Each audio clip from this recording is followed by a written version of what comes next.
Hi, I thought we'd go over this fragment exercise because many of you had a little bit of a problem with it. And fragments, once you get a hold of them, they're quite easy, but in the beginning they seem hard. So I'm here to try to make it easier. There are different types of fragments, but first of all, let's consider what a fragment is. A fragment is just a piece of something. If you see a bullet fragment, you don't have the whole bullet, you just have a piece. So when you're thinking of a word group, whether it's a fragment or a complete sentence, you think, if I said this to the man on the street, would that person be able to understand what I was saying? For example, if I said, when I came home last night, period, and the person on the street is waiting for the rest of the sentence. So part of it is missing. So what you have to do to remedy that is to attach the fragment to a sentence. I like to think of a fragment as a branch on a tree. The tree trunk is the main part, the fragments are the limbs. Or sometimes I think of a fragment as something dependent, like a child. You wouldn't let a child just go running around without an adult, so a child and an adult have to be together. And that's the same way with a fragment and an independent clause, otherwise known as a sentence. So let's look at number 1. There are different types of fragments, and this is what I call the ing or the to fragment. Sometimes the sentence starts with ing, sometimes it starts with to in the main tense of a verb, like to sing or to dance. But trying to counsel the student to the best of her ability, period. Well, if I said that to someone on the street, someone would go, why, what, who? There would be so many questions. But if I put a comma after ability instead of a period, and then put the person who is trying to counsel, because, as I like to say, the modifier and the modifiee have to be as close together as peanut butter and jelly. So, trying to counsel the student to the best of her ability, the teacher worked very hard. That would make a complete sentence. In number 2, and I know what you mean. Well, and is one of those fanboy words. And, but, or, nor, for, so, and yet.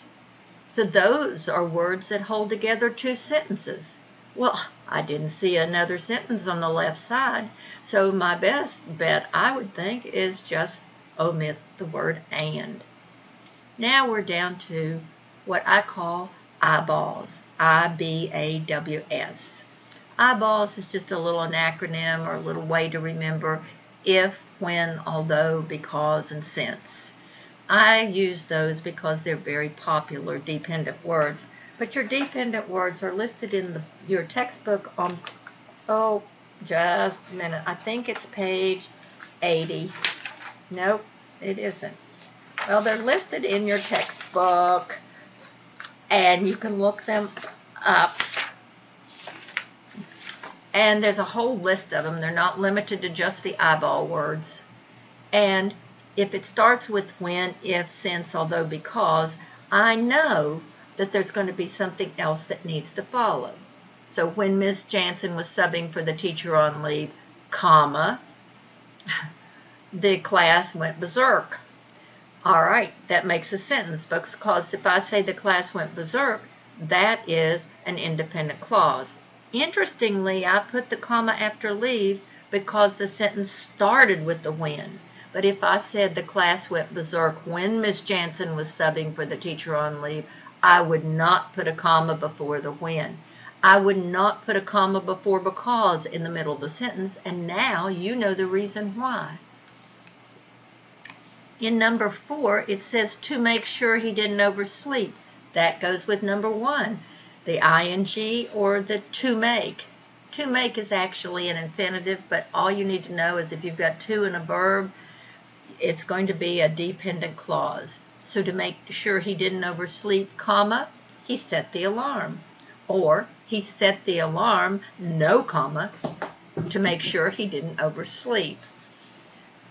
Number 5 is the same thing as the ing fragment, so we can move on to number 6. Except for the chips and pretzels. That's an added detail fragment.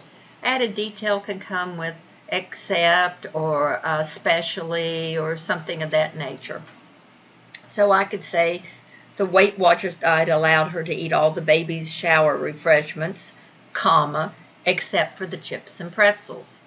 I put a little comma because it was a little addendum, a little something that we added. Number 7 is just like if, since, when, although, because. After is a dependent word. Number 8, the accountant planning for his future and his retirement. Well, that certainly is a fragment. Sat at his desk for hours. There was no verb going with accountant. Planning was not the main verb of a sentence because ing can never be the main verb of a sentence. You wouldn't say baby singing. You always have to add something with it or something of that nature. In the closet behind all the shoes tells you where. It's a prepositional phrase that tells you where. You can just put a comma and put in the rest of the sentence, or put the sentence and then put that at the end, but don't put a comma before it. One handy thing to remember with number 10 is which is located around the corner. You could say my favorite store, it is my favorite store, comma, which is located around the corner. Because when you see a which, you're going to have a comma before the which. And the which needs to be right next to what it is talking about. It has to have something to which to refer. But more importantly than knowing the answers to all of these sentences, smart people don't try to figure out the answer to each sentence. Smart people try to organize these sentences into what kind of fragment is it? Because if you look at all the dependent clause fragments, you look at the added detail fragment, you look at the ing fragments, you can see they just repeat themselves over and over again. And it's a lot better to work smarter than to work harder because you're always going to have a different sentence. I certainly hope this helped you a little bit to understand fragments.